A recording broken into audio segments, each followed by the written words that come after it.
আসসালামু আলাইকুম everyone. Welcome to simple Sharmin. আশা করছি যে যেখান থেকেই আমার ভিডিওটি দেখছেন সবাই ভালো আছেন। আলহামদুলিল্লাহ আপনাদের দোয়ায় আমরাও ভালো আছি। আজকে আমি আপনাদের সাথে আমার অনেক আগের একটা শখ বা ইচ্ছে সেটাই আপনাদের সাথে শেয়ার করব। তো আমি এখানে কিছু কাচের জার কিনেছি ৪ টা।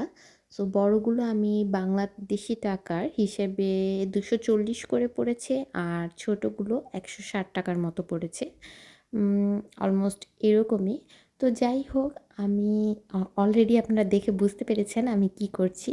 জি, আমার অনেক আগের থেকে একটা শখ ছিল যে আমি আমার একটা কফি কর্নার বা একটা টি কর্নার করব আমার কিচেনে। যেহেতু আমরা ভাড়া বাসায় থাকি সো এখানে স্পেসটা খুব বেশি একটা বড় না। তারপরও নিজের শখ বা ইচ্ছে বলে কথা। আর বেবি হওয়ার পর থেকে রাতে ঠিকমতো ঘুম হয় না। সেজন্য সকালে ১ কাপ চা বা কফি না খেলে মাথাটা পুরো জ্যাম হয়ে থাকে। আর সে চিন্তা থেকেই এবারের কাজ। আসলে আমি কখনোই চা বা কফি লাভার ছিলাম না।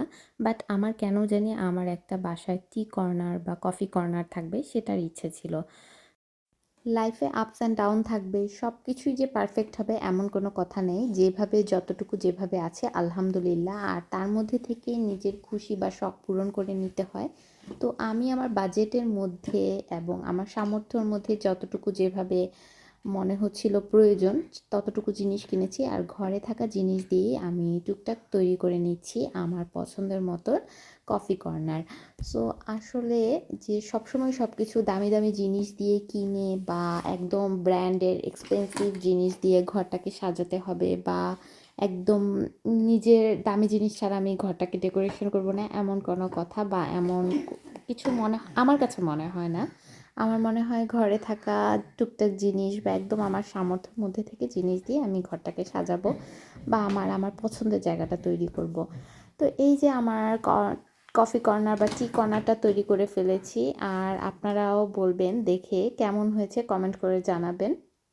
আসলে সব মেয়েদেরই ইচ্ছা তার ঘরটা একদম সাজানো গোছানো পরিপাটি থাকুক।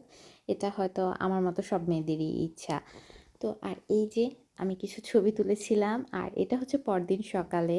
আসলে ১ কাপ কফি নিয়েছিলাম, ভাবলাম একটু ভিডিও করি। আর কিছু কফি আমার প্যাকেট কফি ছিল মানে একদম রেডি। ওগুলো আমি রাখতে ভুলে গিয়েছিলাম, সেটাও রেখে দিলাম। তো এই যে ঝলমলে রোদ আসছে আর আমার কফি রেডি। সবাই ভালো থাকবেন। আল্লাহ হাফেজ।